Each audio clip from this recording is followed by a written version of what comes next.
recorded and it will be on YouTube. So guys, welcome everyone. And we have another wonderful webinar with amazing people. And this webinar has been organized by the Weekly Fasting Group, which is an international WhatsApp group that unites people who want to cultivate the habit of fasting once a week. We fast every weekend between 24 and 36 hours. Some people extend it. So, but at least 24 hours. So if you're watching this video and if you're not in the group and if this idea appeals to you, below the video, there are my details. I'm the facilitator of the group. My name is Arik, and there is my WhatsApp number. And just send me WhatsApp message with your name, and I will happily add you. In fact, we already have one group which is already full. So I opened the second group a few days ago, and we already have few members there, which is the same content, the same idea. Anyway, so new members, new like-minded people are always welcome. That's about that. And today we have our second webinar with Bret from the States. Hey everyone. Yeah, who has been on the Fruitarian path for the last 14 years. And what might be even more interesting for some people, he has been walking barefoot for the last 3 years, I guess you said, right? 3 years now, yeah. 3 years and a month or about. Amazing. So, and does it mean 3 years straight with never putting shoes on? I mean, there's been a few days that I put shoes on, mainly in the first year. In the first year, I had to adjust my way of walking and also just strengthening my feet. You know, there was a lot of that happening. And there was a couple times then when I would get like a cut or something on my foot. And so there was a few days there that I wore sandals. Mm-hmm. Oh, Bret, please, just a moment. Please unmute yourself. Sorry, I think yeah. I'm sorry, Bret. It said that you muted. Yeah. Okay. So I just was in the middle of the introduction. I just was curious. So amazing. Yeah. So just minor few days with shoes and all the rest without shoes for more than 3 years. That's amazing. So yeah, Bret. So first of all, welcome. Thank you. Thank you, Arik. Yeah, and yeah, so please enlighten us about that and about whatever you want to talk, please. Okay. Here it goes. So first, I just want to thank you, Arik, and everyone in the group again, everyone who is attending today. Really appreciate that we can share the time together and connect. What I'm going to share about is at parts, first of all, I consider it extremely important to speak about valuable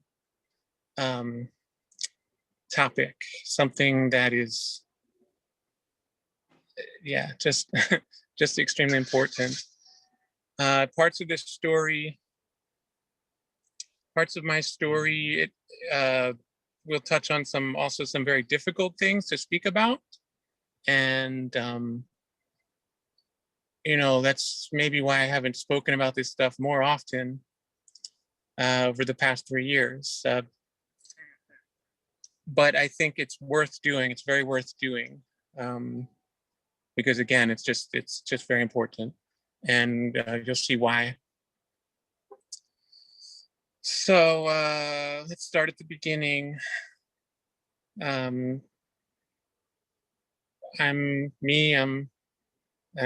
some guy on the planet, just like everyone, just like anyone else, right? I grew up in the city in Philadelphia. I enjoy music. I am a professional drummer and singer. Well, most of the time anyway, throughout my life. As I touched on in my last talk, which is also relevant here, growing up, my father was chronically ill with multiple sclerosis. He had the chronic progressive type, if you guys are familiar with that, maybe some, which means basically he gradually was losing his ability to control his own body as throughout his life.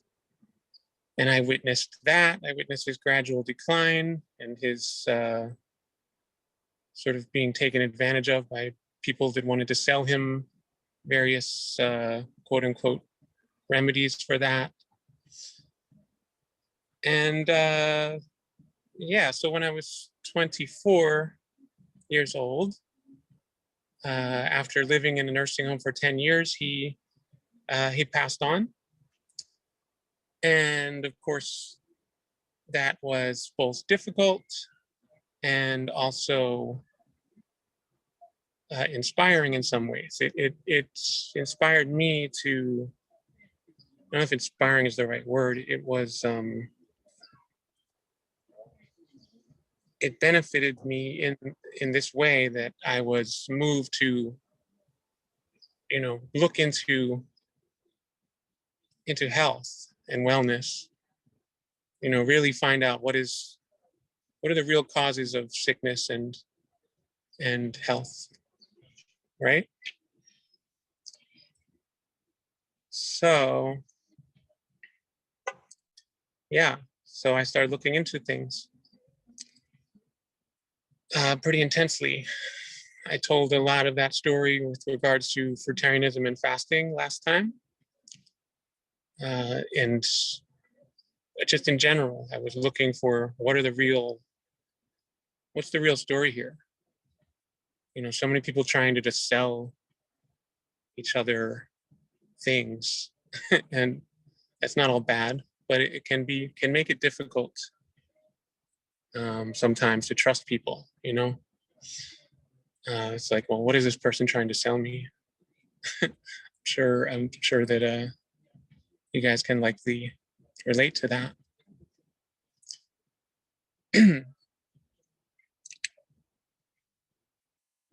So, okay, I'm going to briefly rewind that story and then fast forward to 3 years ago.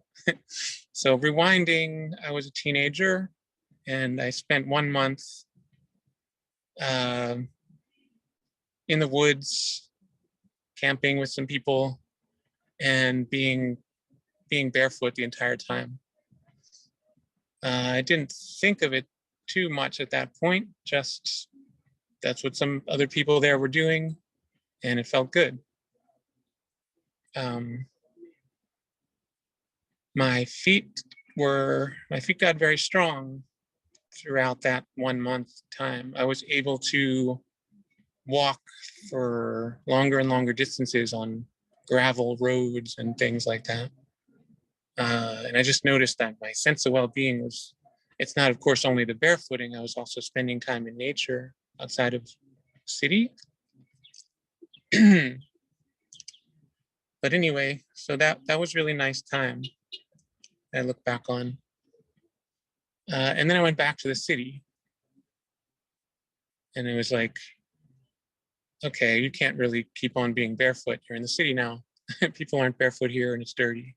At least that's what I had in my mind. That's the message I was getting from people, right? So I stopped. And I started wearing shoes again. And that continued for a long time, for years and years.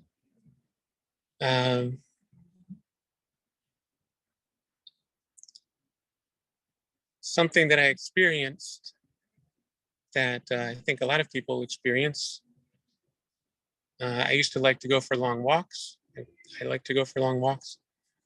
And, but after a certain distance, my feet would start to hurt. You know, I I could walk for up to maybe a few miles before I would get this pain in the arch of my foot. And, I could tolerate it for a while, but it would get worse and worse the longer I walked. And I just had in my mind, well, that's enough. You're walking too much. You need to stop and rest. That's your body telling you you've had enough. And while it was my body telling me I'd had enough, that's only part of the story. I came to learn later.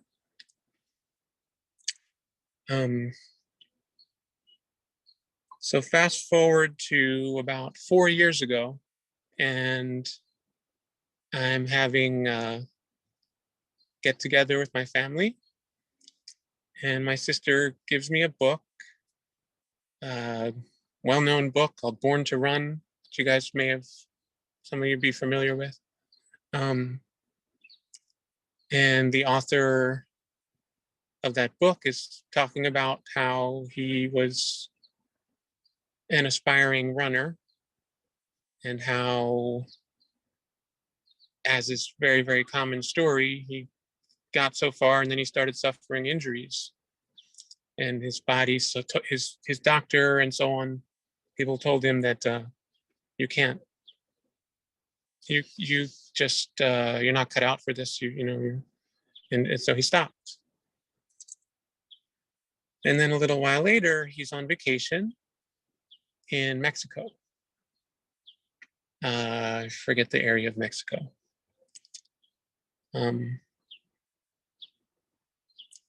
Yeah, or if you were there, they would probably call it something closer to Mexico.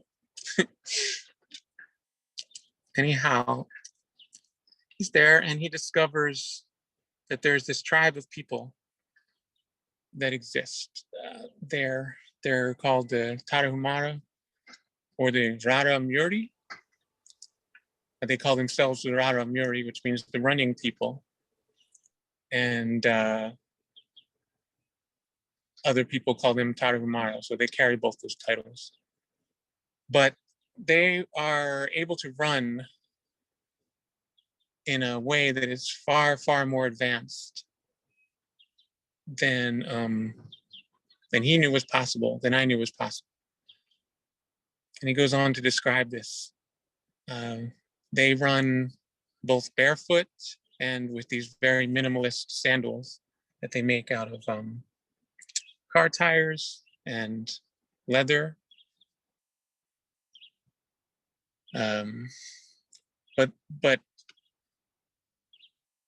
okay, they run for not a few miles, not dozens of miles, but they commonly run for over 100 miles at a time, like in one go. And I was like, what? No way, that's not possible.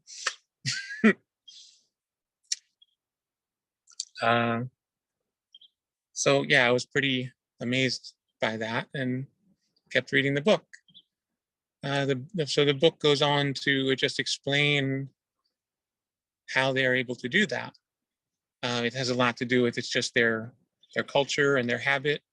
They have survived in a social situation where they basically were able to just run away from threats over the past bunch of years. So just through practice, they have these games that they play. The men basically kick around something similar to a soccer ball while they run, and the women have like these sticks, and they sort of play catch with a hoop while they run. But it's just a fun social time, basically. But one thing that they definitely do not do is wear modern shoes or sneakers. And the book goes into some detail about why that's so important. How modern shoes actually are really damaging the human body. And so I started to learn about that. The human foot. Did you know that a human foot that has never worn any kind of footwear. I've never seen one in person, but I've seen pictures of them. There's tribal people out there like that in various places. One thing that's very different, you see how my hand is? Like, you know, my thumb, it like comes out the side. It doesn't go like this. It comes out the side. Human feet are also like that. If they haven't been gradually deformed by wearing modern shoes the way all of ours have. There's a tribe in Ecuador called something like the Huarorani people.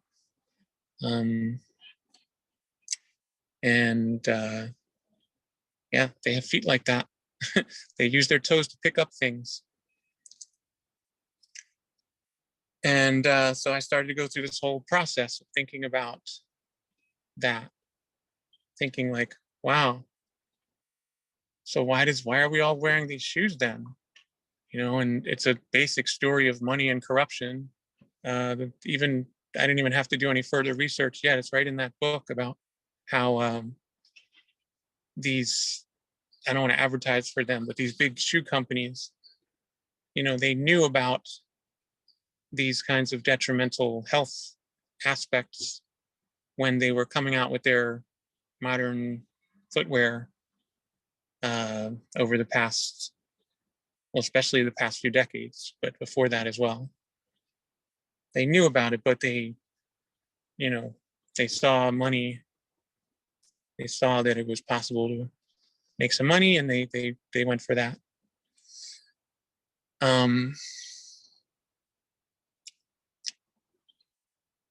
Yeah, so, okay, so I finished that book, and I was pretty struck by it.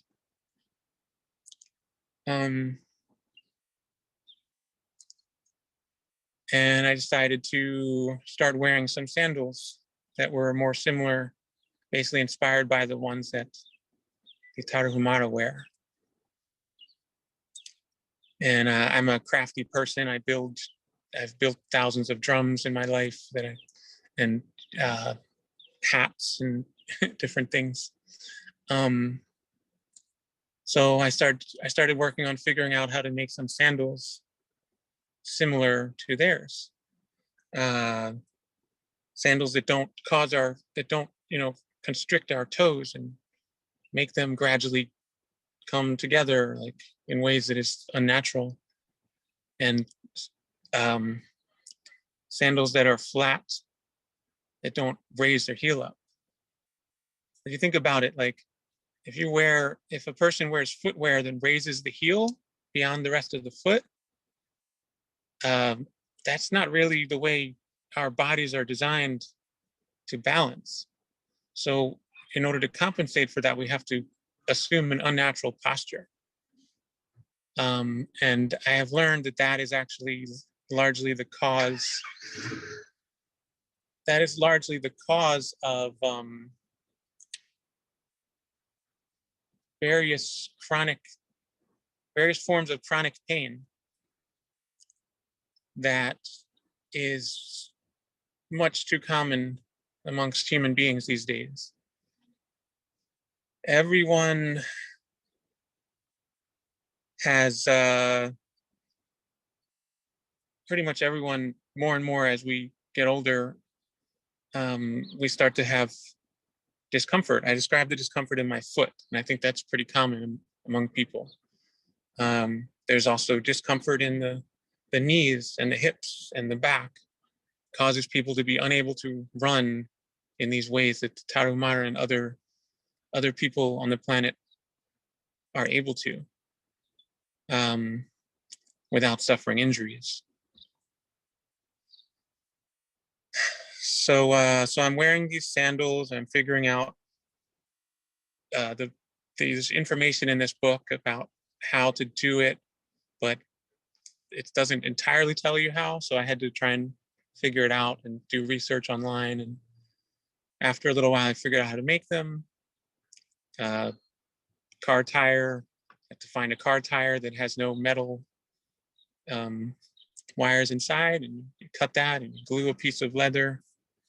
Well, anyway, so I wore those and I started getting into running. And in a span of a few months, I went from someone who couldn't run half a block for my whole life without being exhausted, to gradually someone who could run several miles at a time.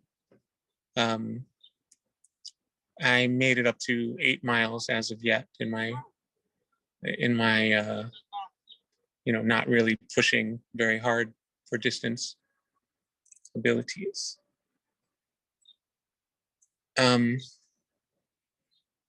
Anyway, so 8 months later, a little before 8 months later, maybe 7 months later or so, I'm online and I discovered there are these communities of what's called barefooting groups, barefooters,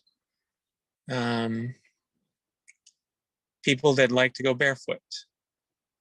And my favorite one, which I will mention, will give a official reference to, is called the Society for Barefoot Living.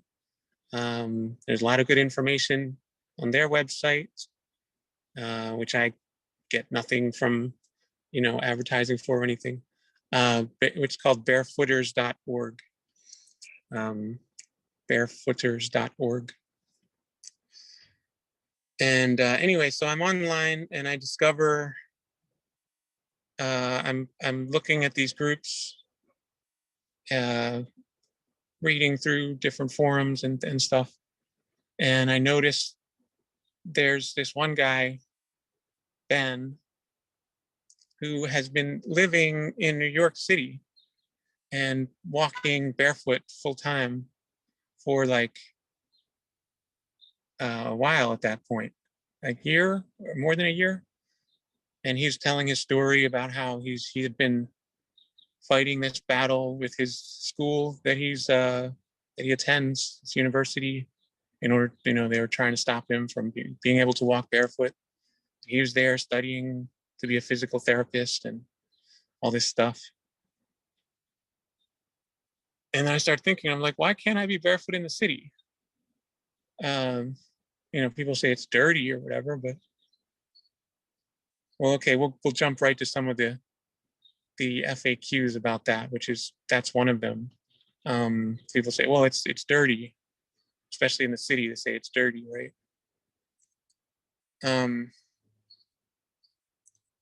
And my response to that is basically, okay, it's dirty. Yeah, I would like that we would maybe treat this planet a little nicer, especially in the cities, keep things cleaner.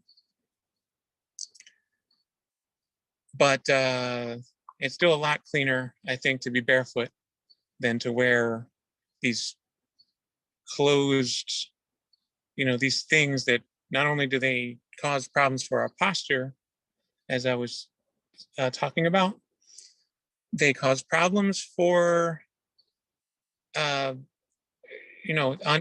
not clean. They're these closed, moist environments. And how often, do people wash their shoes? I wash my feet on a regular basis. How often do people wash their shoes?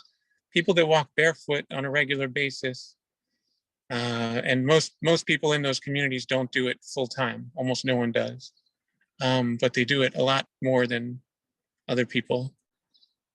People that walk barefoot as a lifestyle do not get things like athlete's foot. It's those kinds of bacterial imbalances. They don't happen when your foot is exposed to air as it's designed to be. So there's that. Anyway, so after 8 months, after learning about some of these things, I said, you know what, I think I want to be barefoot. I think that it seems that I'm going to have to stand up to some social pressure against it, which for various reasons seems to be there. I had no idea at that point. I mean, I had an idea, but the immensity of that social pressure. Some of the most difficult times of my life, and also some of the most rewarding times of my life, were soon to be experienced. So I'm deciding I'm going to be barefoot, and I do it. I notice it just feels really good. This was February in New York, mid-February. There was snow on the ground. I was riding the subway, and I had this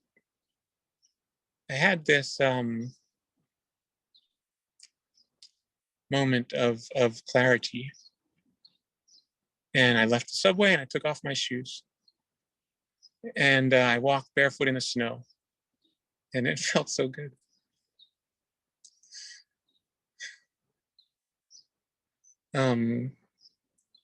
It was just like this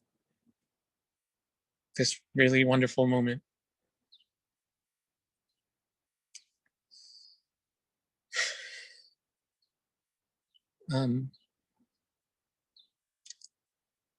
Yeah, the snow is very clean and fresh, and you feel that.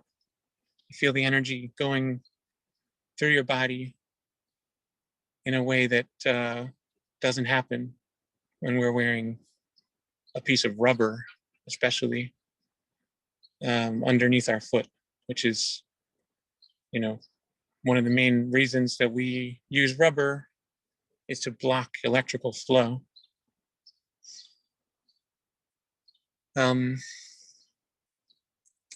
Which brings us to the topic of grounding, which someone posed this question to me in your group. And I was planning on, talking about it anyway, but grounding is a good search term. There's a lot to be found on the internet about grounding by not wearing shoes. Basically, the earth, our home, our living mother organism that we are a part of, it has a frequency. And walking, when we connect with that frequency, we experience what's called grounding, which is a profoundly wonderful thing in my experience.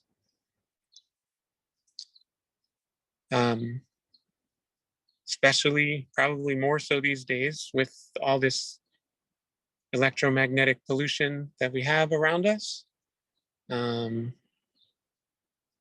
Some more than others.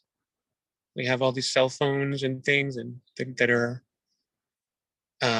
major health concerns. Walking on the ground, especially on the dirt and in nature, but even in the city, you just feel much better right away.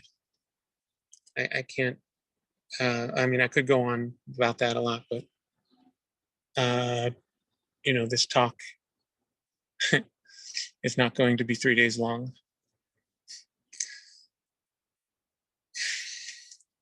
So I'm starting to do this and I'm doing it every day. And, my feet start to get a little raw after a moment. And I'm finding myself, I need to rest and I need to gradually strengthen the skin on the bottom of my feet. So it's like I have baby feet. They're super weak from wearing shoes my whole life. And the skin is not used to being on the ground the way human feet are really designed for. And so I'm gradually strengthening that. As a musician and music teacher and so on, I know, I have some knowledge of how to make a plan of development, and then follow through with it. So I'm starting to do this with my feet, with my body. As time goes on, I am noticing my posture is starting to get better in very nice ways. I'm able to stand up straight. I'm able to, my yoga practice of so many years, I'm able to get past these blockages, these walls that I was hitting in terms of back bends and different things. Balancing poses, especially. I can only imagine how well, can you imagine how well you would be able to balance on one foot if you had a toe that came out the side like a thumb? Tree pose, and it'd be a whole nother thing then.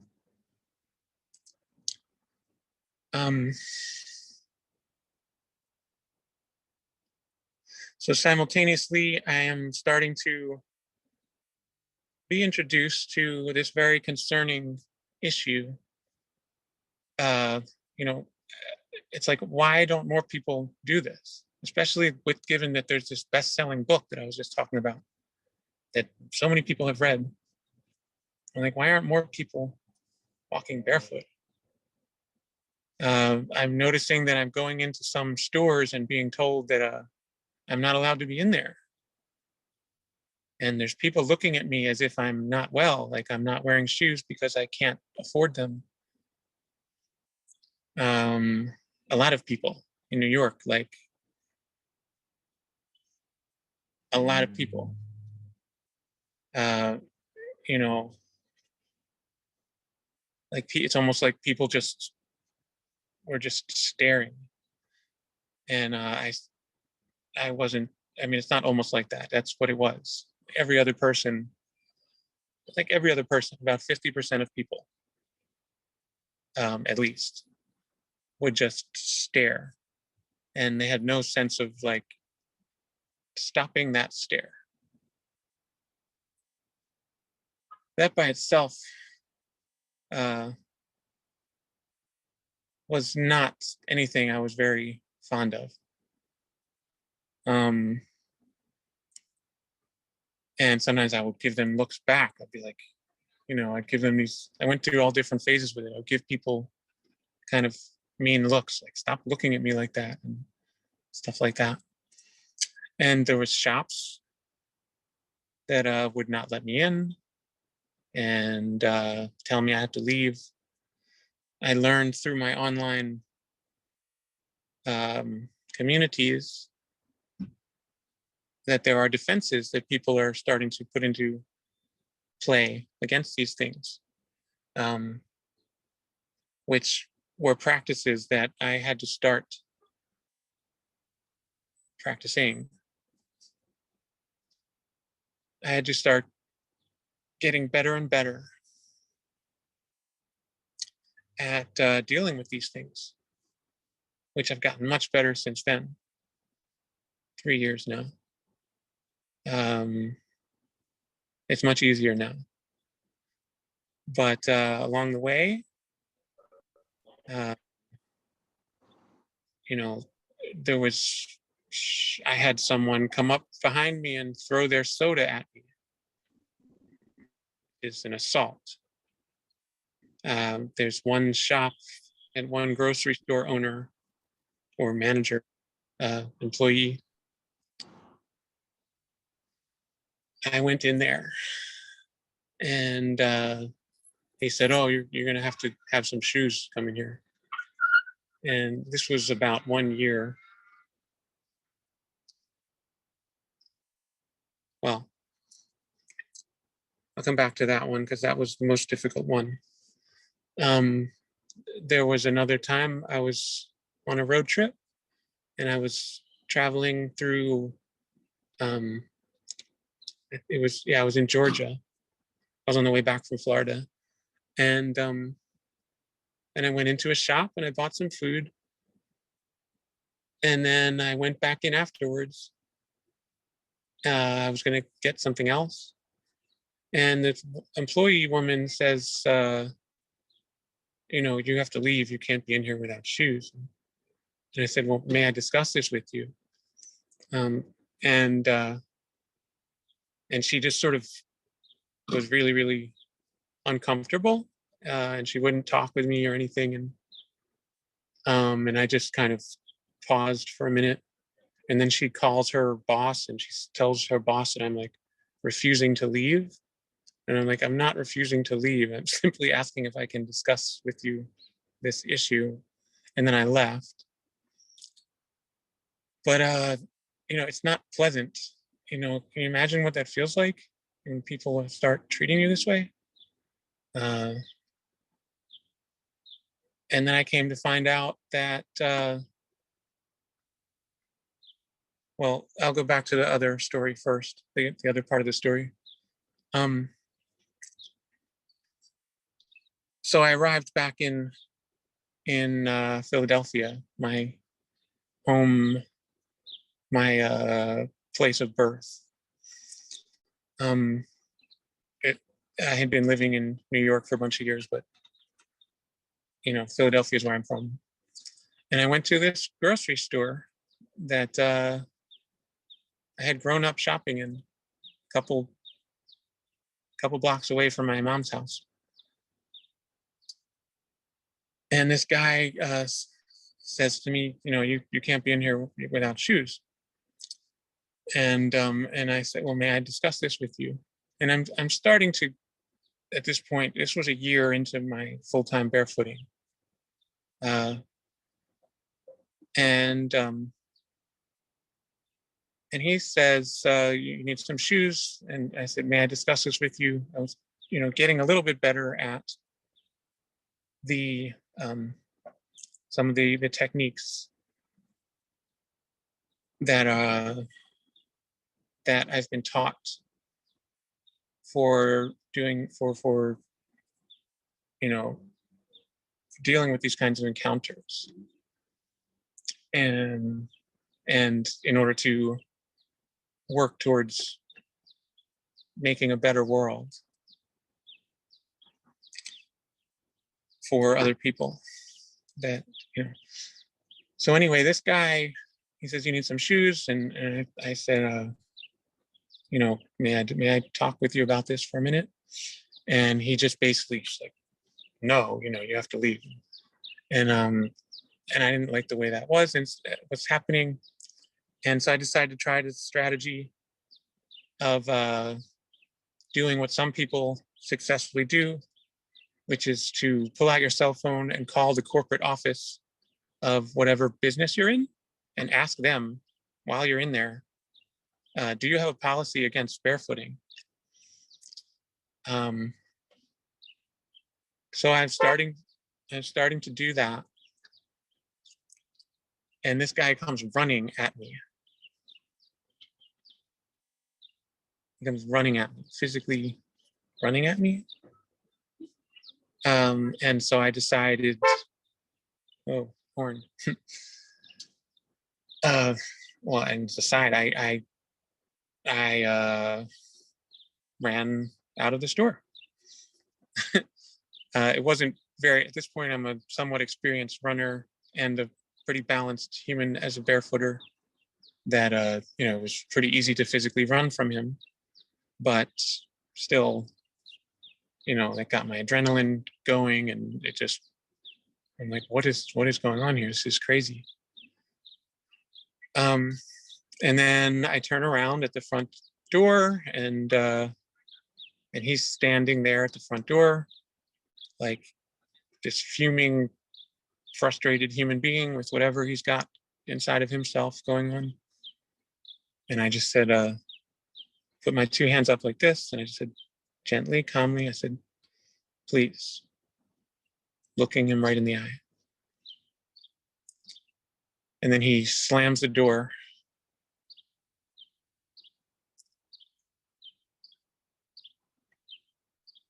And yeah, that was no fun.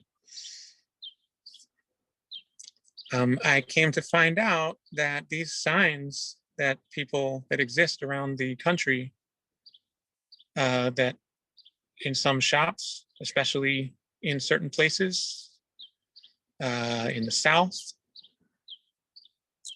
on the other side of that line, whatever it's called, it divides the country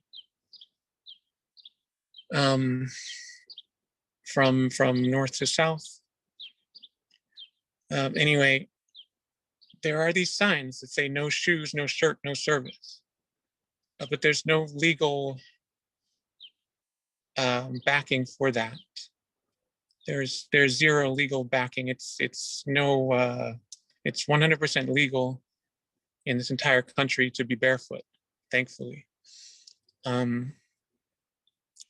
It's legal to drive barefoot. But still there's these signs, and there are people that think that it's against the law and that they are totally justified. You know when those signs appeared? I've learned it was around the 60s, and they were a replacement for earlier racist signs that used to be in the windows that said things like no Mexicans, no blacks, no Jews.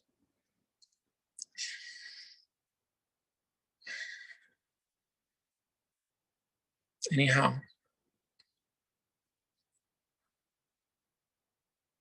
so I could go on about that. I could get all really, really emotional about it, but I'm going to pause that there.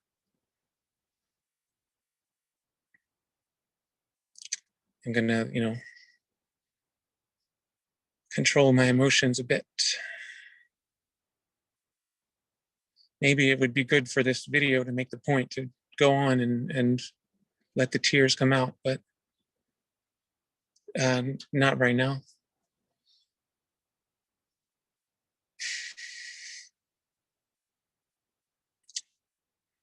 So let's move forward a little bit. My brother hears about this and he says, well, you don't need to be a total martyr here.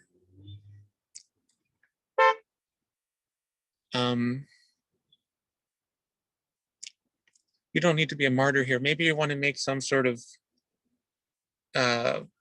something that you can put on your feet where you still get the health benefits of being barefoot, but you don't have to make your life so difficult as you've been for the last year. Because, I knew it was going to be a challenge, but that first year was very, very challenging. I never experienced anything like it. I suspect that I lost my job at the university that I was working at as musical accompanist at the time. They didn't tell me that reason. They didn't cite that as a reason, but I had recently put in a request to be given what's called reasonable accommodation to go to work barefoot. And they granted me the permission, and then they stopped asking me to come to work. And this was in a dance school, so I thought they would be more understanding of that. It's just funny, they all are barefoot in the classroom, but yet you have to put on shoes to go into the hall and go to the bathroom, whatever. It's completely ridiculous. But that's how I learned how big of a deal some of this stuff is, and how insane society is about some of this stuff. But I kept going. So my brother had suggested this footwear, and so I started looking into it. And of course, I wasn't the first one to think of it.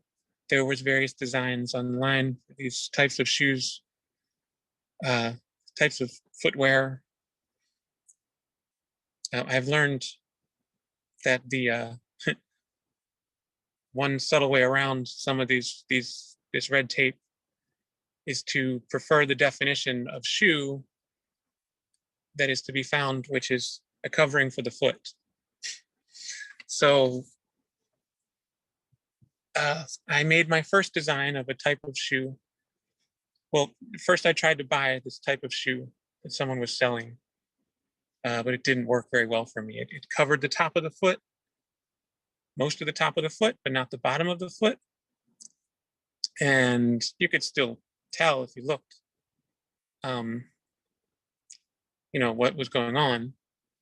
But at a glance, it looks like you're wearing sandals or shoes. So that, that made it a lot easier. They didn't work for me, those ones. And so I returned them and I started working on designing my own.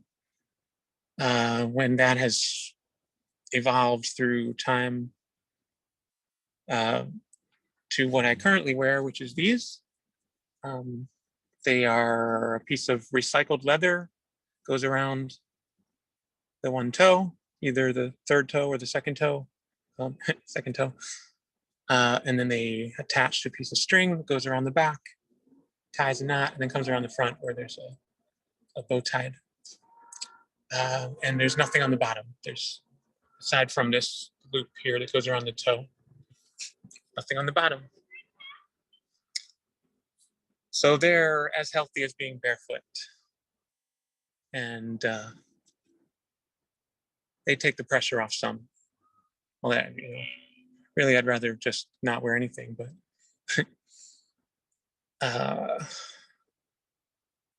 the various factors in life mold us into what we are, right?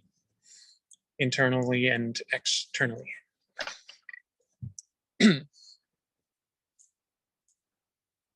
I also make these for people sometimes. If you want to inquire about a pair of them, feel free to email me at Bretcohensounds@gmail.com, BretCohensounds@gmail.com.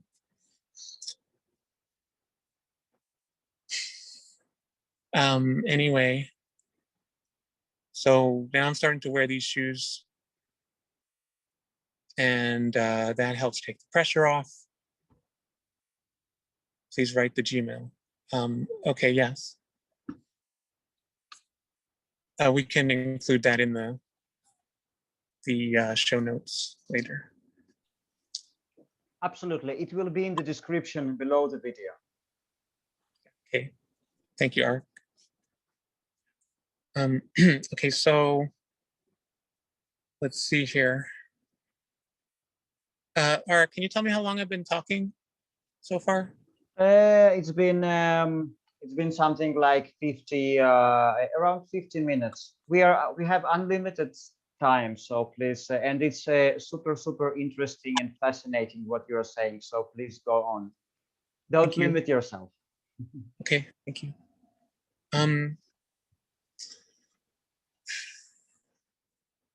So, and I start learning, in my spiritual practice,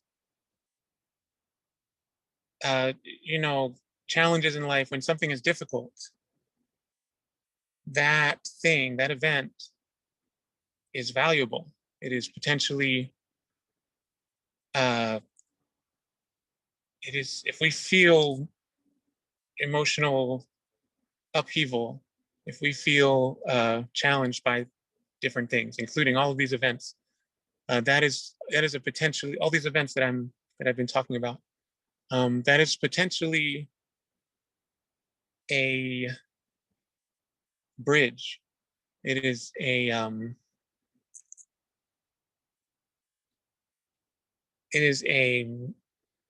event that shows us something inside of ourselves that is there, that can then be examined.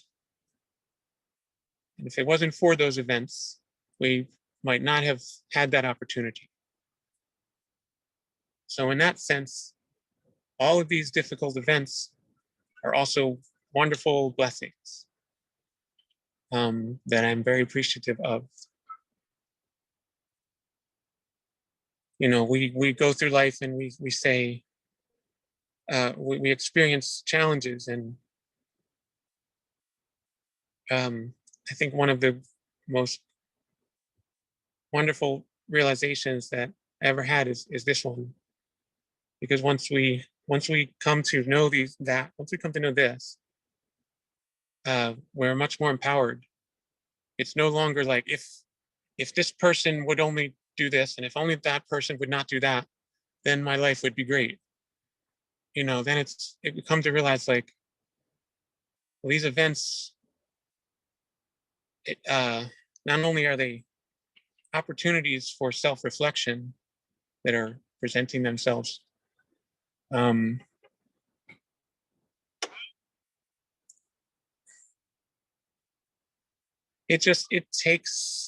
it empowers us. We can now look at these things. It's not our how to say this. Much of our difficulties in life are not the events themselves, but the way that we experience the events, the way it's our thoughts about the events.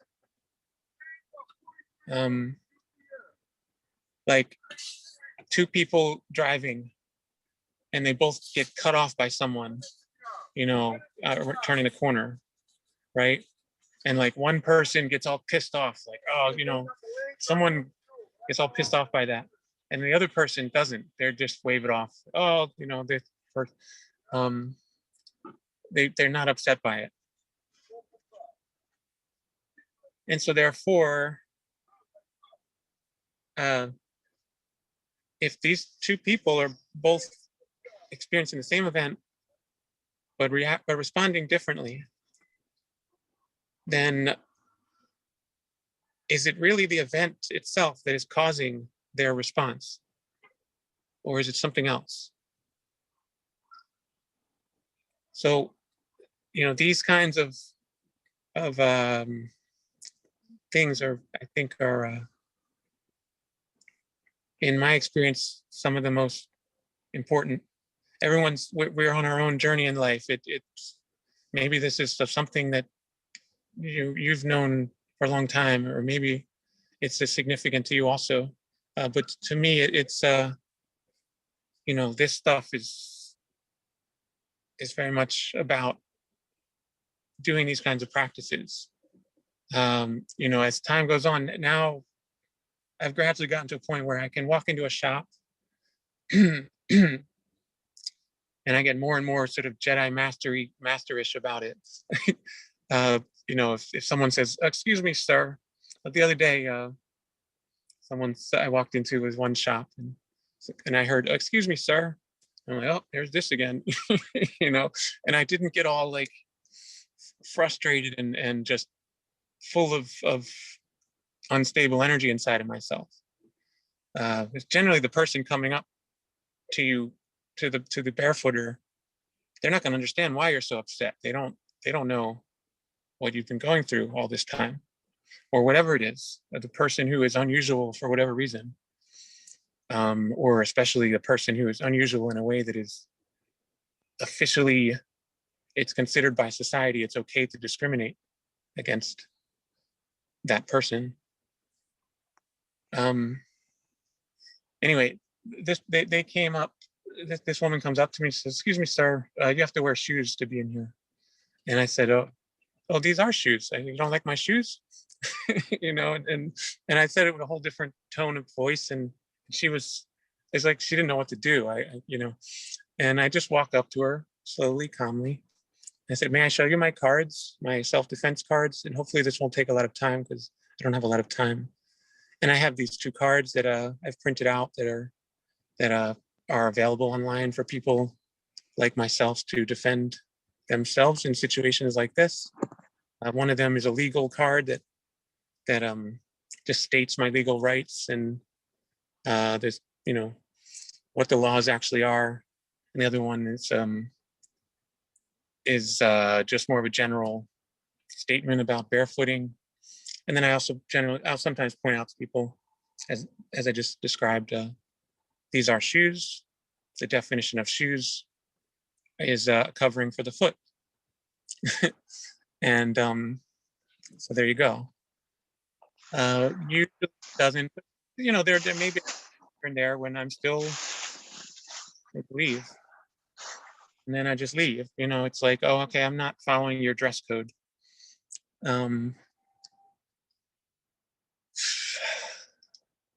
So yeah, so there's that. There's that kind of stuff.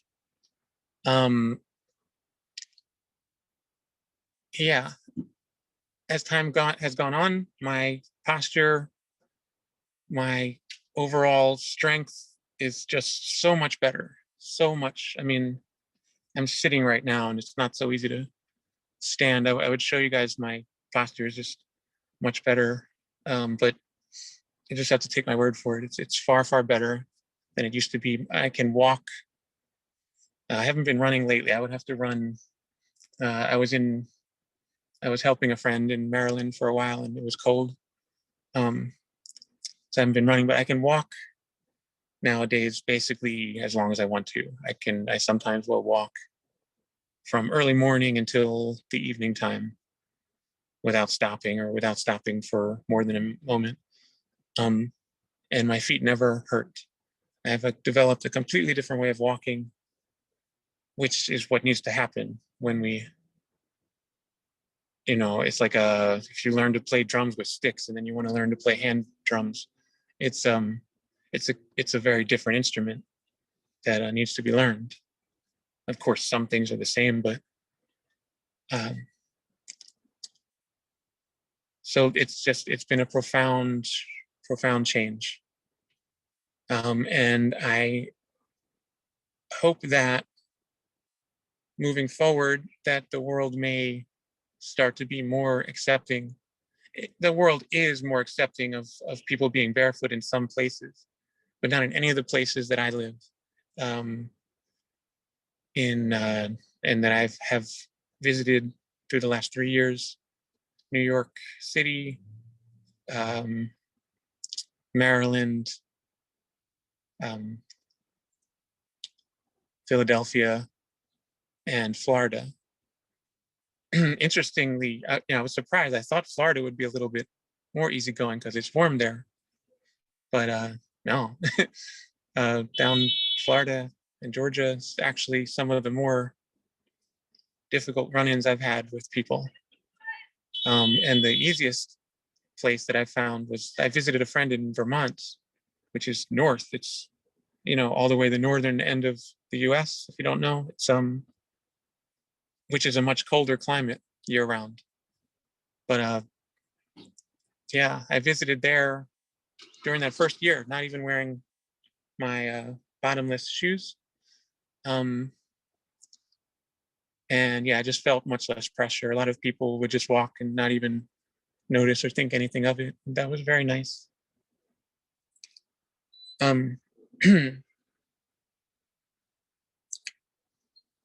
Yeah, so I'm gonna look at my notes here, see if there's anything I'm forgetting I wanted to talk about, the questions. Oh yeah, a couple of things.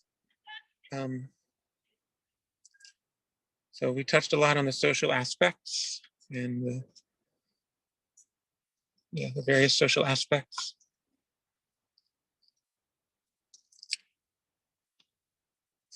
Heat and cold. I have been a yogi, a person who practices yoga, which basically just means various methods for well-being, for connection. And one of those is a series of more esoteric methods that I sum up as inner heat yoga. Inner heat yoga is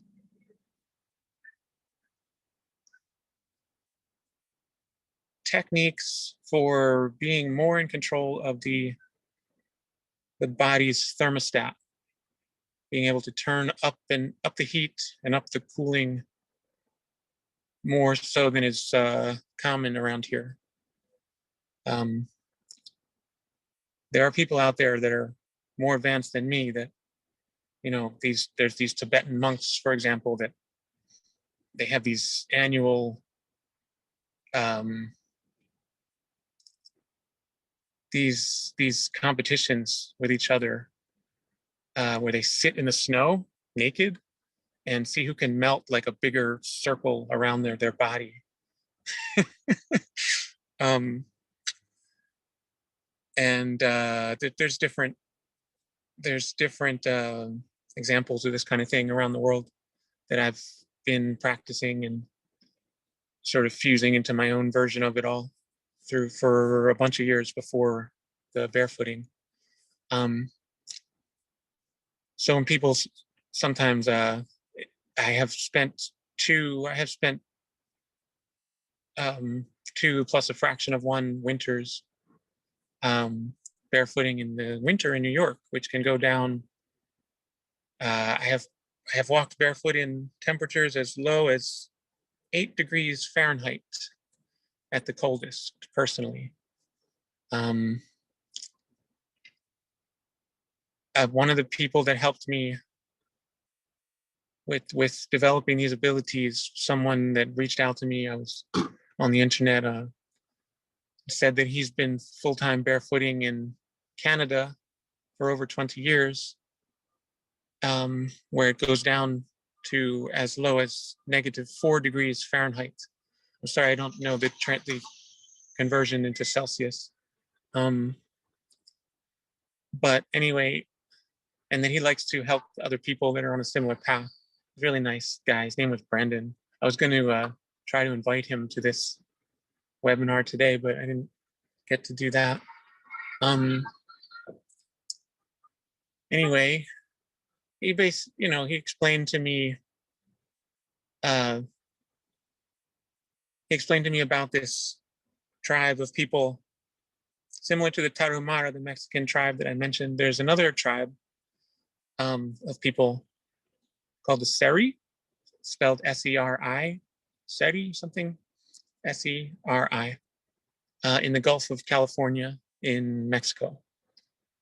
And they, up until very recently when they became civilized, were known for being very advanced runners, similar to, but actually surpassing the Tarahumara in speed and distance. The record, by the way, of the Tarahumara running in one run, I just want to throw in there, is 435 miles. That's the distance from New York City to Cleveland, Ohio. If you're 435 miles.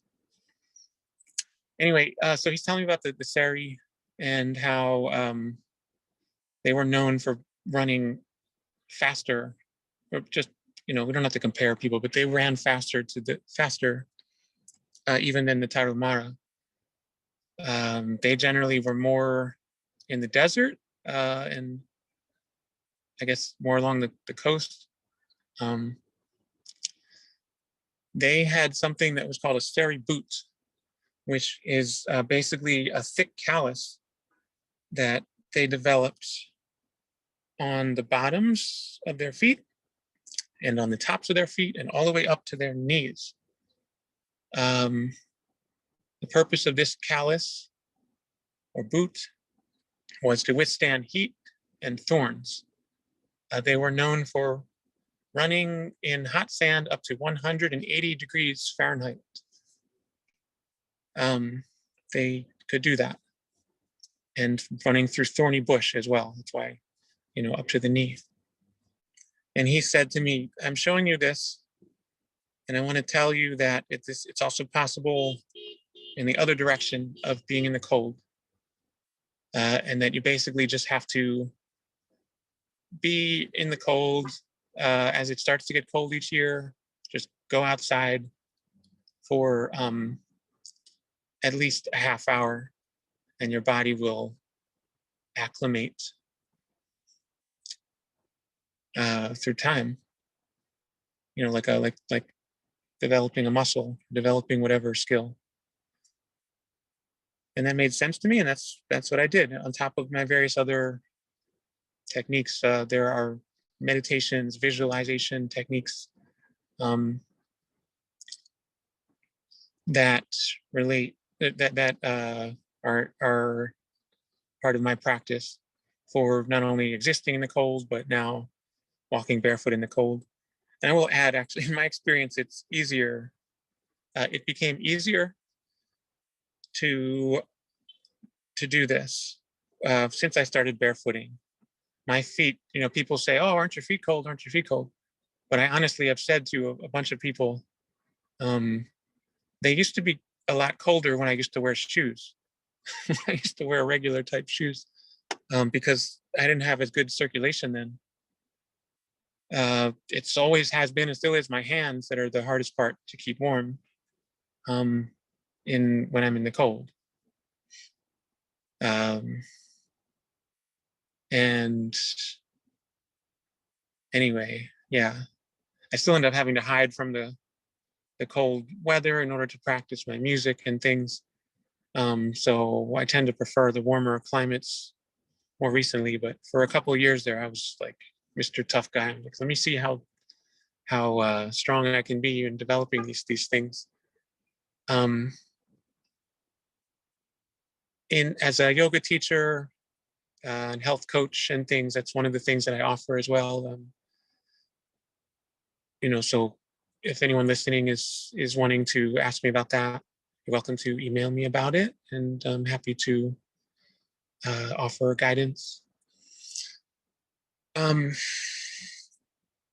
Yeah, so also the heat. I've never been in the 180 degrees like the Seri, but in the city, the pavement can get pretty hot. You know, and the asphalt can get pretty hot in the summer.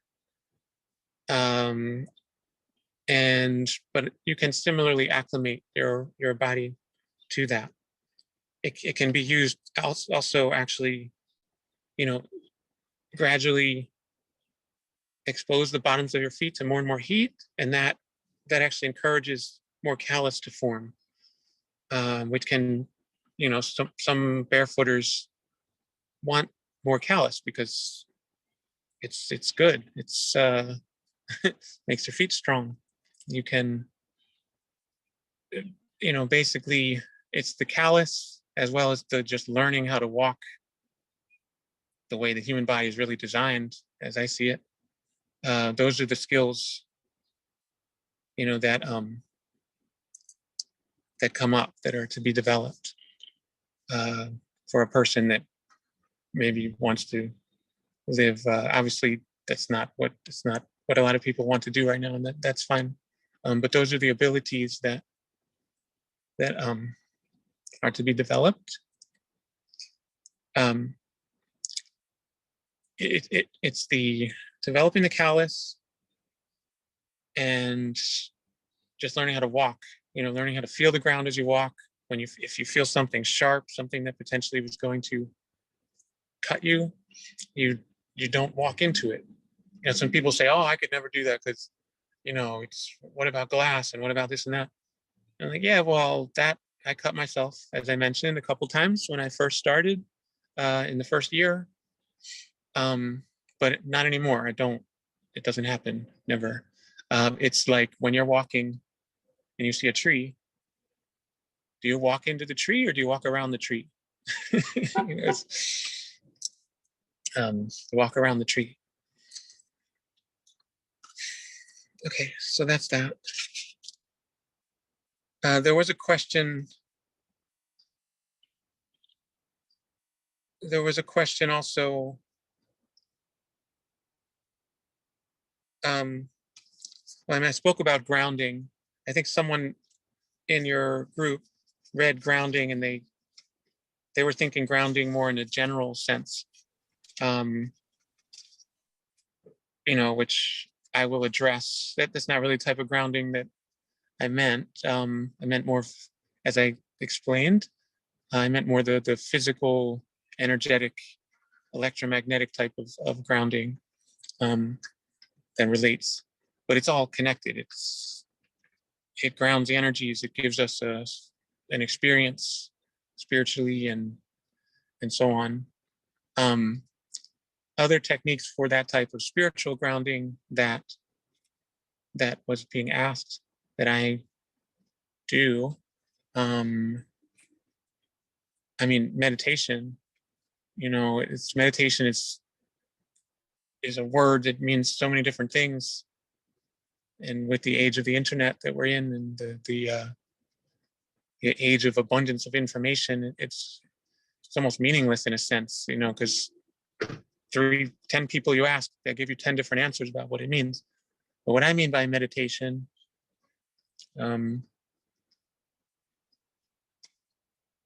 there are various types, and there is meditation.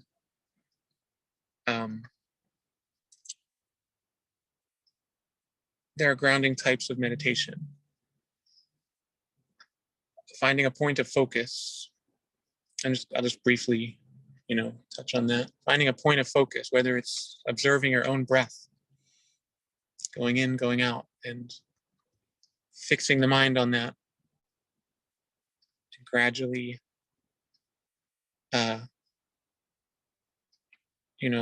gradually practicing the ability to not be swayed, and as the mind inevitably wants to sway and think about something else, we just gently move it back to the point of focus, and eventually maybe getting to a point where it doesn't sway anymore, which is a very nice experience.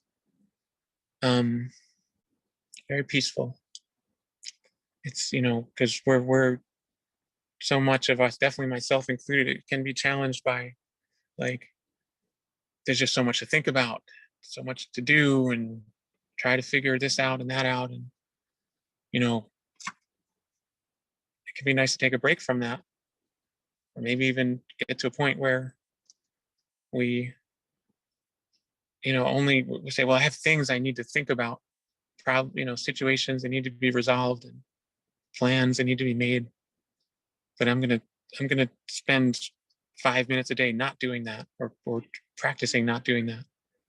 Or maybe I'll work up to 1 hour a day, or maybe I'll work up to, I'm only going to spend 1 hour a day thinking about those things at all. These are all potential things that are available. These are all potentials that we have as people. Anyone that wants can choose to look into that, or can choose something else, right? It's beautiful. Okay, so yeah, that's some of what I do for grounding, among other things. And then one more question before we can open up to questions that maybe people that are here now on this call. There was a question about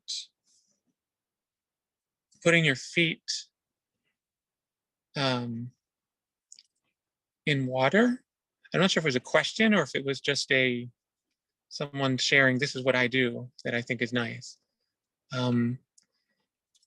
They were talking about putting your feet in water, and because the water is connected everywhere around the planet to itself, that you connect everywhere around the planet by putting your feet there. And yeah, it's really nice. I also enjoy that. I think it's a similar topic to just grounding in general, though. Air is also like liquid. It moves.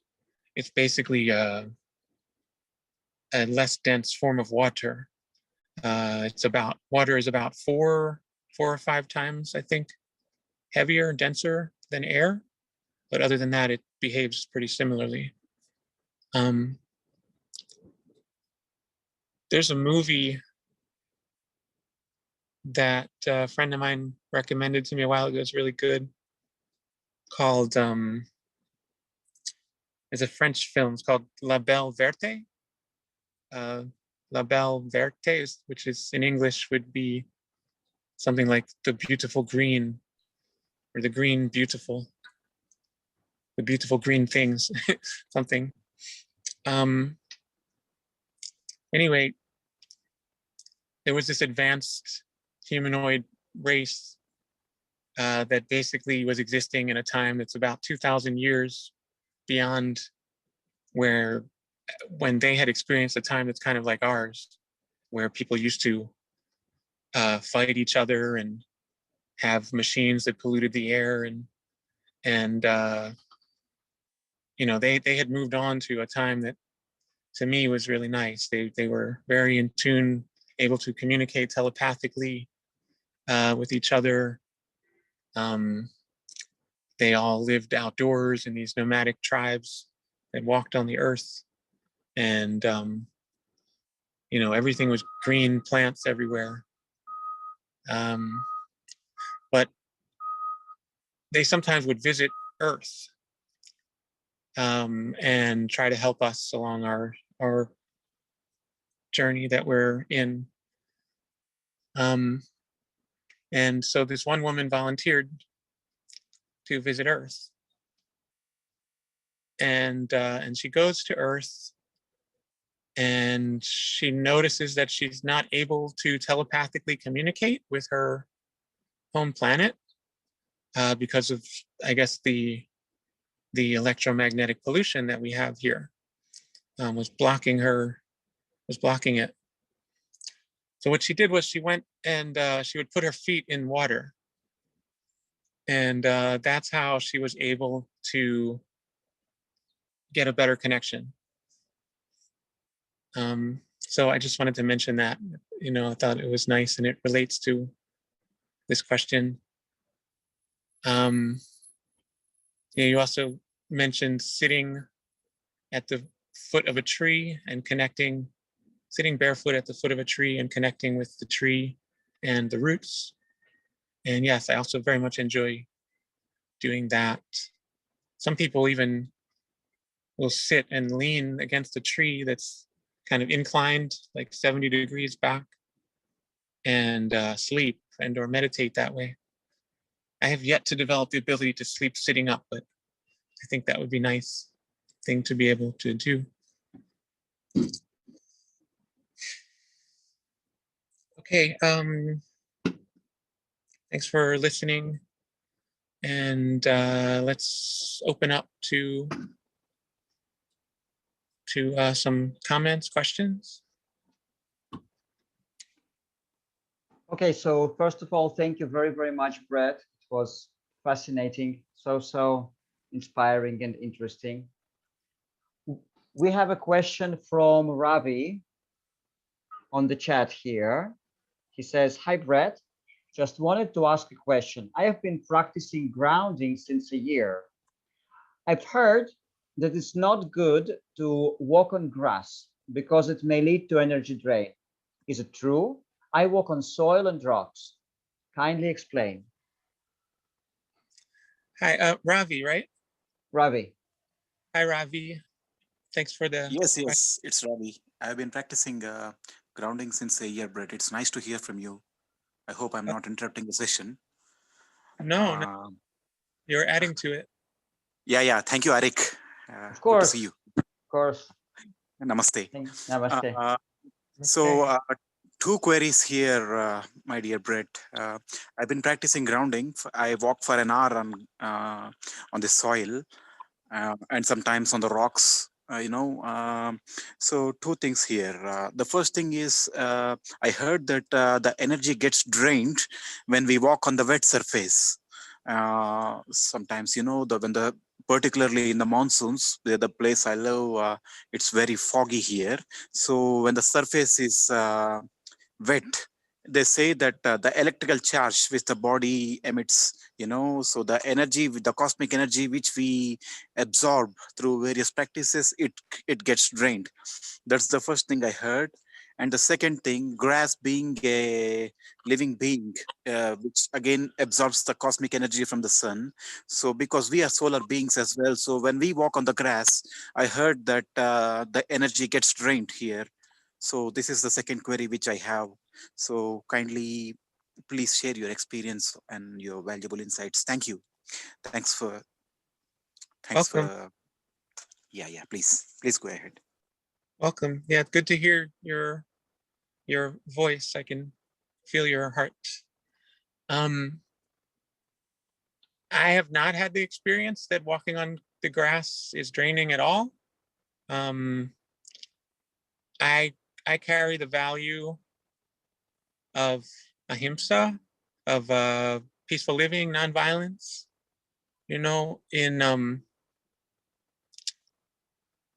in my life. So, if I had the choice of walking on grass or walking on rock, then maybe the rock's a little nicer. They don't have to disturb the grass. But I have not felt any sort of drain in that way. But I invite you that you might like to just explore this for yourself and see what your experience is. Because I can tell you one thing and someone can tell you another thing. And someone else can tell you something else. And, it's, we each have our experience. We each have our experience. Does that make sense? Are you still there, Ravi? Ravi? Yes, Bret. I'm here. Yeah. Does that make sense to you? Yes. Actually, I sometimes walk on dry grass, so I'm not sure, because the one who guided me, he insisted upon this. So I'm not sure what to believe. So I'm just continuing to practice this. So whatever you said made really made sense to me. Yes. Yeah, I hear you. Yeah, there's a famous saying that was supposedly from, well, it doesn't matter who said it, but it's just don't take my word. Listen to what I'm saying, but don't just accept any of it as true. Just check it out for yourself and see if it's true. I think that's a really nice way. Yeah. So thanks, Ravi. Yeah. Yeah. Thank you, Bret. And can you? Of course, I also read that you are, of course, a Fruitarian. So can you just share a couple of lines about your experience about your Fruitarian life or a raw vegan life, and Sure. Well, how it helped in your spiritual dimensions, how it helped you in transcending your spiritual dimensions? it helps in ways that I cannot put into words. It's very profound. It is the experience of eating food without the need to harm another sentient being, whether it is plants or animals. I have, there's another talk that I gave recently, which you can find on Arik's channel, or on my podcast, Echo 13, Sure.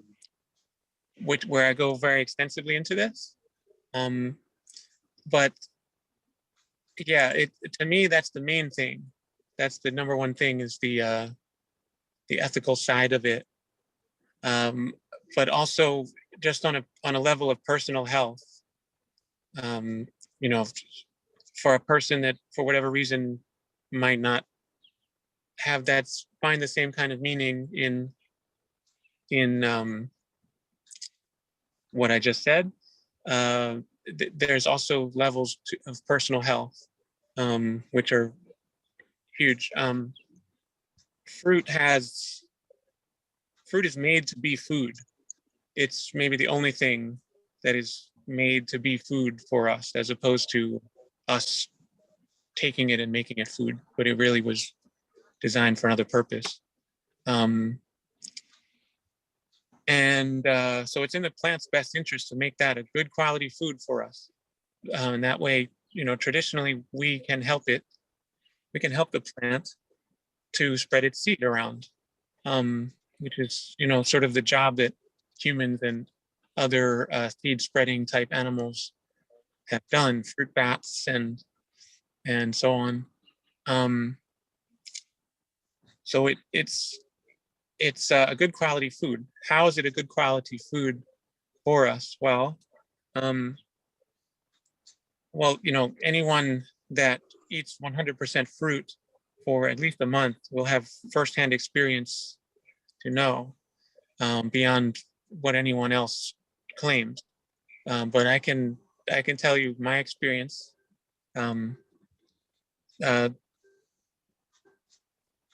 It's a journey of mind mastery. We have to let go of habits that are much more deep-seated than other types of addictions, like cigarettes and sex. I think food is tougher than those, much tougher. It's completely ingrained in society. It's a little bit easier than barefooting on one level, because if you walk down the street, people don't know generally what you eat, but they see if you're wearing shoes or not. So it's easier on that level. But fruit has very little earthly matter. So you eat only fruit for a long enough period, you'll notice you will start to have less and less poop, to the point where you have almost none after a couple months. And that's how much less earthly matter in fruit. It almost completely dissolves inside of you. It's almost completely water, and what is not water, it just magically, mysteriously dissolves, and it does not come out the back the way we're used to.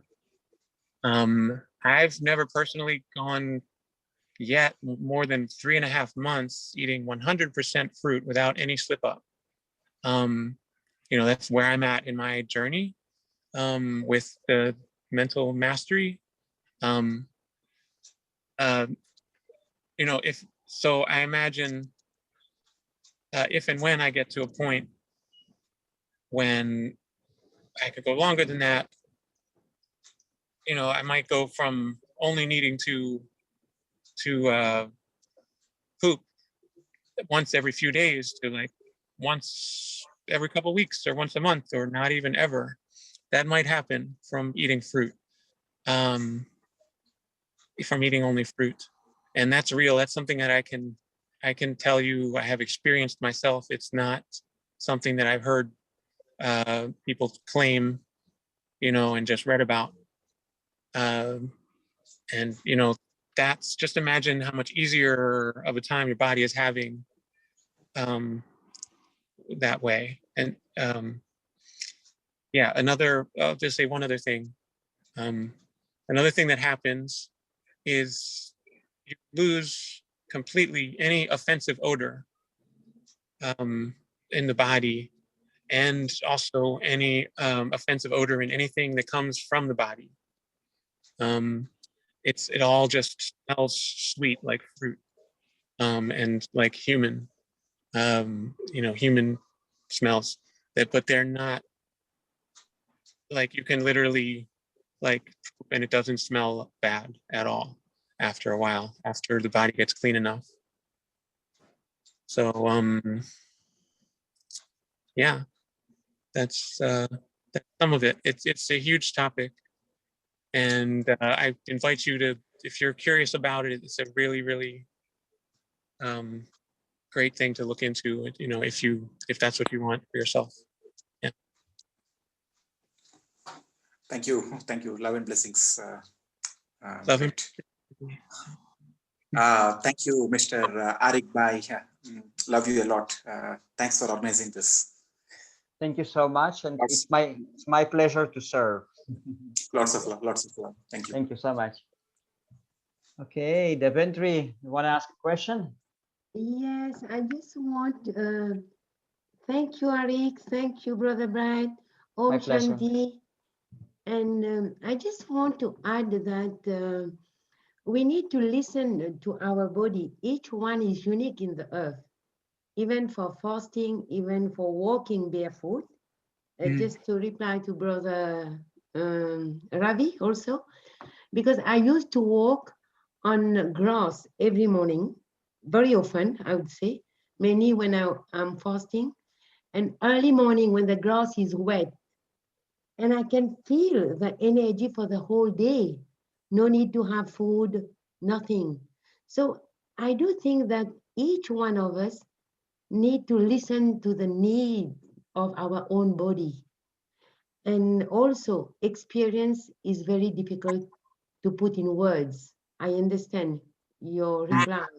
You see, when we try to put words on experience, it's reduce the experience.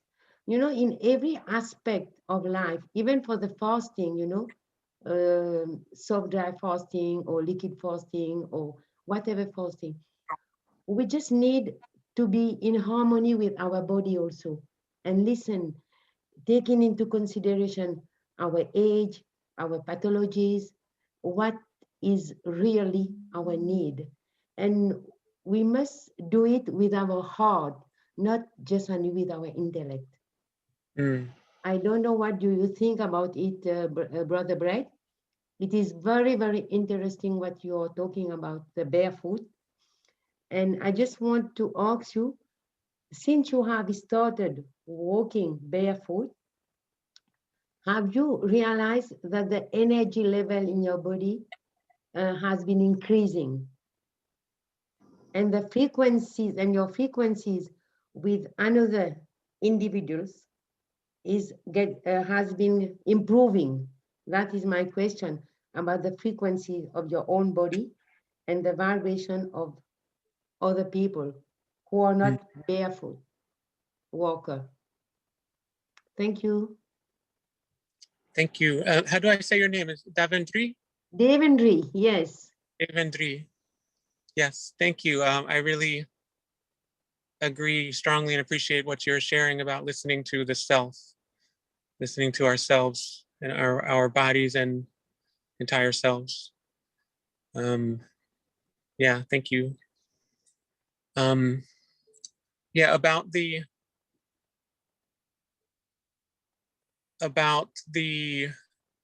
energetic rise, the rise in frequency, you might call it, since barefooting full time. Um,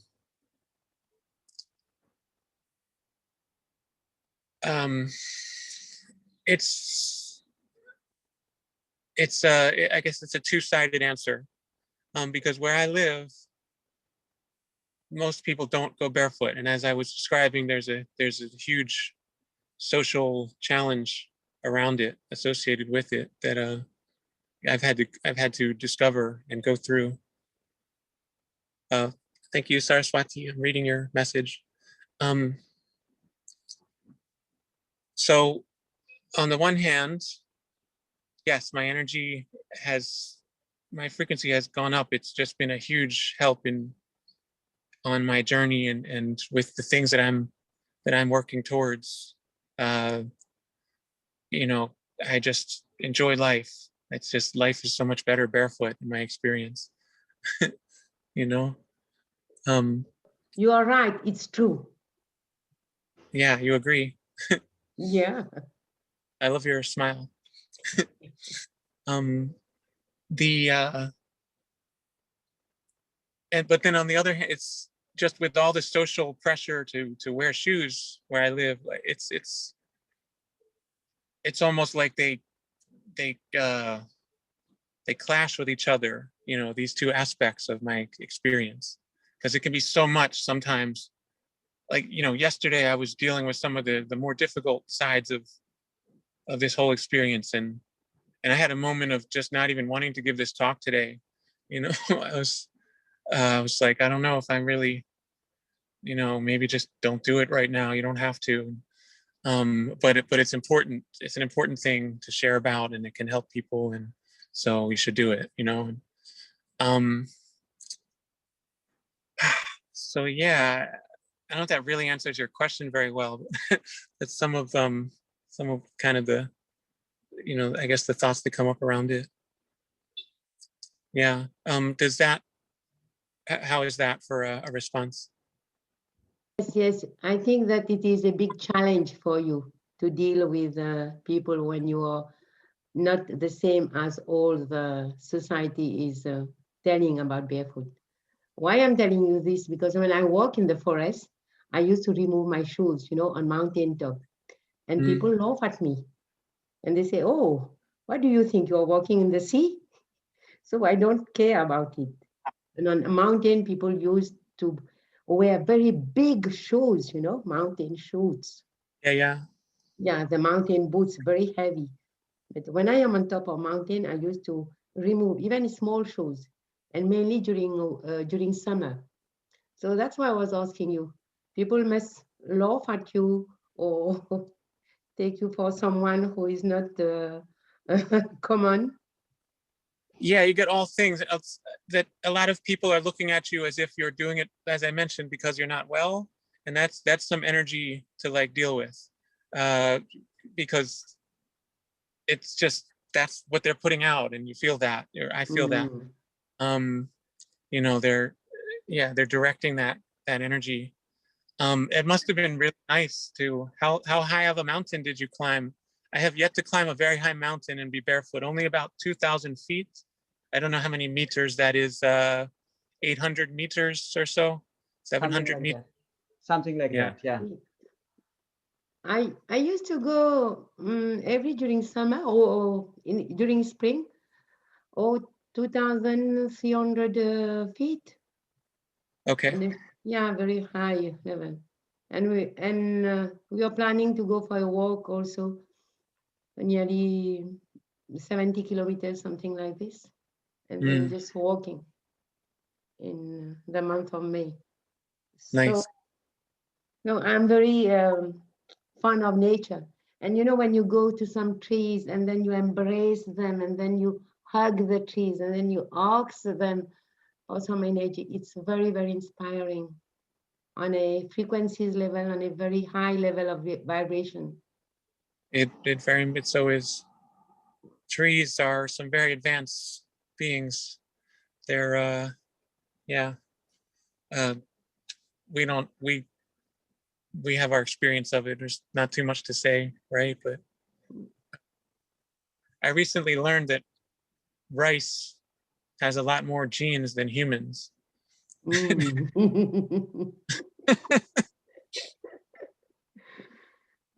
It's an interesting one. I while I'm thinking of it, there was a main point that I wanted to make and share with you guys, that I forgot to mention, which is just a lot of people. I think that a huge amount of the benefit that I've gotten from what I've been doing could only have happened if I was doing it full time. If I was being barefoot some of the time and wearing shoes some of the time, then I'm giving my body mixed messages. Like, you know, it's like if you put clay into a mold and then the next day you put it into another mold and you keep going back and forth from one mold to the other, it doesn't know what to do, what shape it's supposed to take on. And I don't know, maybe that's more a message that I should be trying to skillfully bring up, but trying is not, that's not my favorite word.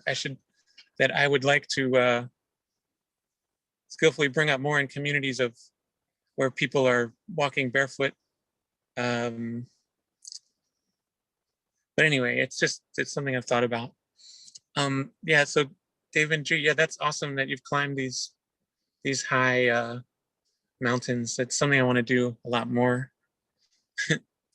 Yeah, well, so if do you have anything else to share or ask, or shall we move on? I don't. Please unmute yourself. You cannot share. Okay. I'd like to thank you so much, Arik, and also Brother Bret. You have given so much that we need to listen again and to digest and Absolutely. see what, yeah, and see what I can hold in myself and what I can put in practice more and more. So thank you a lot, both of you. Very great. Thank you very much. Om Shanti. We are happy to help you, sir. Om Shanti. Om Shanti, which means just I am a peaceful soul. Exactly. Bret, I wanted to ask you, how would you define, if there is any, the connection between your Fruitarian lifestyle and barefooting? How do they affect each other? Does barefooting help you maintain your Fruitarian lifestyle anyway? And does the Fruitarian lifestyle help you maintain your barefooting in any way? So anything related to the connection between those two, or in your opinion, they might just exist separately, like a person, like, and there is no connection, which is fine too. Okay.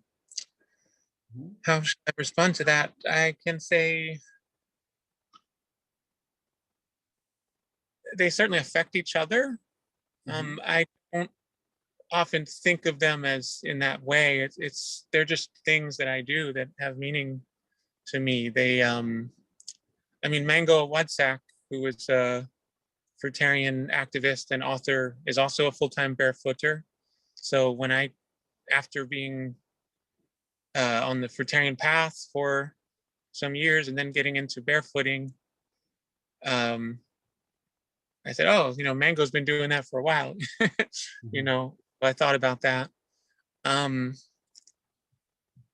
think they're both just, I don't say just, they're both practices that affect me, that uplift my experience, that have challenges. They both similarly have social challenges. Like, as I mentioned, you know, the Fruitarianism people don't see you being Fruitarian generally. They might see you looking like, you know, I occasionally get someone that clearly is into eating meat and they're like, oh, are you vegetarian? You know, and I said, oh, no, I'm not. Last time I got that, I said, no, I'm not vegetarian. Left it at that. I said, no, sir. That was a fun moment. I didn't create more possibility for conflict. He was like, oh, okay. Then why are you so thin? Is what he was thinking, but you know.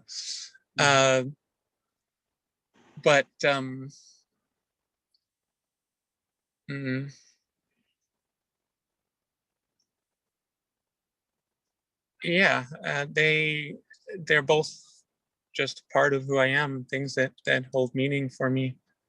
There's Fruitarianism, there's barefooting, there's all the different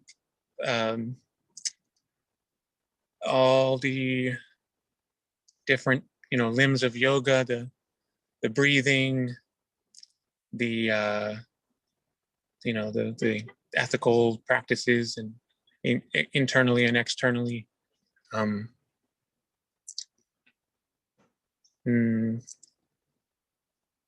Yeah, I don't know if I guess that's all I have at the moment for that one. Yeah, absolutely. That's perfectly fine.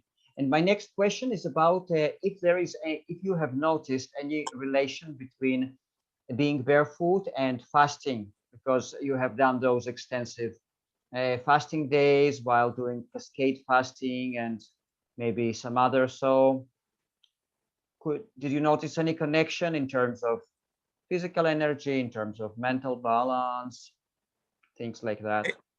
They support each other very much. In what ways? Yeah, so with fasting, you're sort of, for me anyway, I'm interested in just reaching higher and higher states of well-being and homeostasis. I'm interested in potential levels that may be available to me in the future of being able to exist without the need for eating food for long periods of time, if not indefinitely. I'm also interested in the possibility of living and being able to stay in this body for as long as I choose to, as long or as short as I choose to. And I think that these are both very much practices that are significant there. In order to be comfortable, with fasting, a lot of the time when we start, we have such extreme experiences of detoxification because we just have so much damage and accumulation of waste inside of the body, and the body just starts getting rid of all that and fixing all of it up really fast. It's no longer being hindered by this huge weight of digestion. And even without fasting, even with eating only fruit, the digestion is far easier. I would estimate it's 20% of the energy it takes to digest fruit, if you eat only fruit compared to other foods.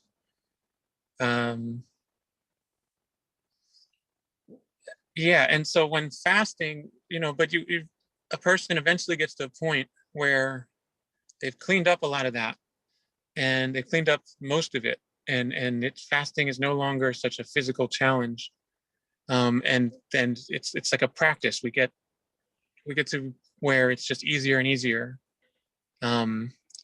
As I know that you have some knowledge about, Arik, and some other people in the group, some experience.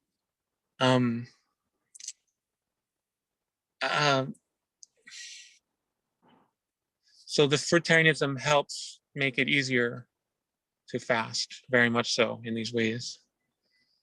Do you have anything you want to add to that? I think, no, actually, I asked about being barefoot and fasting, not necessarily the Fruitarianism. Like, do you have any? I sidetracked. My mistake. Yeah, I mean, do you have any experience? Did you have any experience fasting before becoming barefoot and after that? And any changes that you have noticed?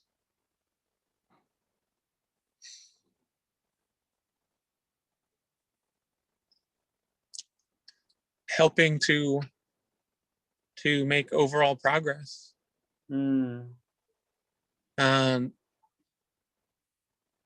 It's, yeah, when I'm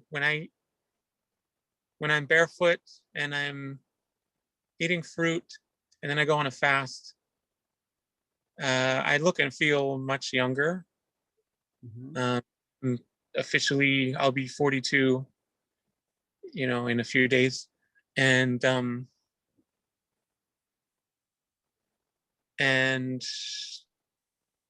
yeah, like, I think with the combination of all the things that I'm doing, I will feel and look to most people like I'm, more like somewhere in my 20s. And, that's complete with, attention I'll get. I've been living a celibate life for a while, but, I notice that I'm getting attention from women that are that age, when I'm appearing and thinking, it's like they think that that's how old I am, because literally that's what my body is, that age, in pretty much in every way, it seems. What is aging really? It's it's like, it's, well, at least for the most part, aging, as far as I can tell, is basically, it's an accumulation of waste in the body, and accumulation in the body, right? That is right. Yeah, absolutely. Does that answer some of what you're getting at? Yeah, absolutely, Bret. And my last question, and if other people don't have any questions, we'll just wrap it up on that. What kind of advice would you give to the beginners on this path of barefooting and grounding? how to start, because if you tell them now to transition to jump right away to being full-time barefoot, it might be too high of a gradient for many people. So what would you recommend? How to transition gradually, or whatever it may be? I think that everyone is unique. You know, we're each having a very different experience. We're a collection of events and memories throughout our lives, and people are having a unique experience that's generally very different from the next person. And when I teach, I'm usually more the type of teacher that it's like, let's explore this topic together. Unless it's some sort of emergency, I avoid telling people what to do, giving any type of advice. Who am I to tell someone what to do? I can invite a person that, you know, that if they're interested in these things, that they can continue to think about them and look into the topics and do what you feel is best. And that you're welcome, you know, to be in touch with me, you know, for guidance, coaching, counseling, or to just send a message about something else. Yeah, I mean, I can also just say that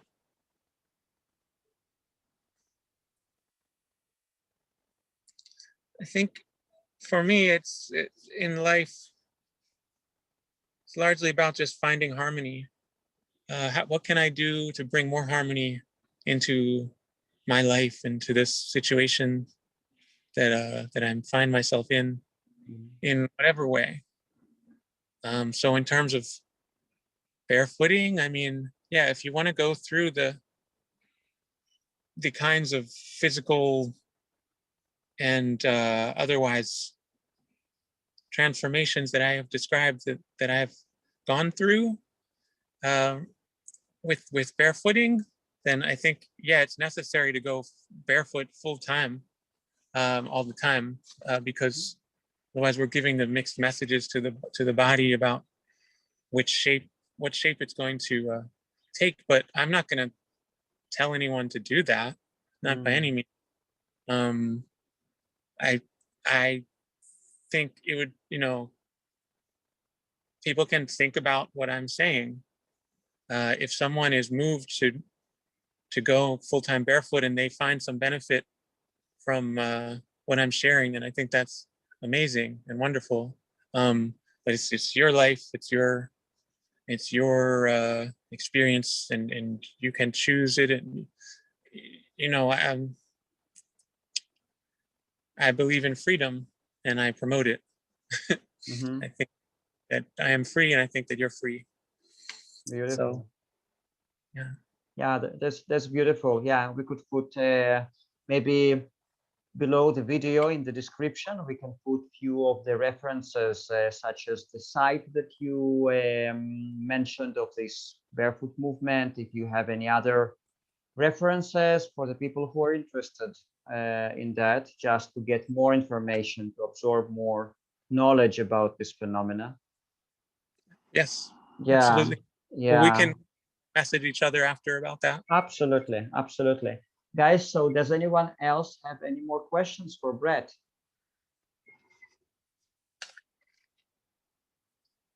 Okay, so probably not. Okay, Bret, so the final topic is, I also asked you about that the last time. So please tell us a little bit about the services that you provide, particularly online services. If any of our members or viewers of this video is interested to contact you, how could you help? Yes, thank you. Well, I do a variety of things, some of which let's fix that screen. some of which I have mentioned and offered throughout the talk already, but I'll review them. I give counseling, coaching on a variety of topics, all the topics we've been talking about here, Fruitarianism, you know, health coaching in general, certainly barefooting. I also teach music. If you see on my podcast is called Echo 13. I don't know why I was this other word that wants to pop out there. That's not what it's called. It's called Echo 13, the number 13. And that is my primary avenue that I'm publishing to now. You can find it wherever there is podcasts being served. I also am starting to, well, I've been also doing music therapy for some time, but there is a form of music therapy in the current age of remote communication that we're in, and viruses and all that, wherein if a person is interested, they can ask me, and we'll get on a call together, and I will either sing for you my wordless chanting practice that I do, which is very much a part of my grounding. To further answer that question from before, I will either simply sing for you one-on-one or one-on a few, or we sing together, call and response, wordless chanting. So I sing a melody, and then you sing back the same melody. And we go back and forth like that, similar to what goes on in various religious traditions around the world, except we don't use any words, so it's more available, more accessible to different people in different walks of life. Yeah, there's that. What else? Oh, I mentioned the Bottomless Shoes. If you would like me to mail you a pair of those, feel free to email me about any of these things. Again, Bretcohensounds@gmail.com, BretcohenSounds@gmail.com, and that will also be in the description, written in the description. Did I forget anything? No, I remembered everything. Okay, Bret. So thank you so much. It was eye-opening, inspiring, fascinating. Thank you for sharing with us also your personal story. And yeah, it was really touching. And yeah, so hopefully we'll have you again. I was thinking about maybe some time from now, make a webinar, if you don't mind, about overcoming maybe emotional challenges or like emotional mastery in order to, you know, something in this realm, you know. Sure. Yeah. Yeah, I would to go further and do more things together. Yeah. So we'll definitely keep in touch. And meanwhile, so thank you so much again, and thank you very much everyone who was present tonight and, you know, who was present today. So thank you for listening. Thank you for asking your thoughtful questions. And yeah, and you're just amazing. Thank you so much. Thank you, Arik. Thank you, everyone. It was a beautiful time.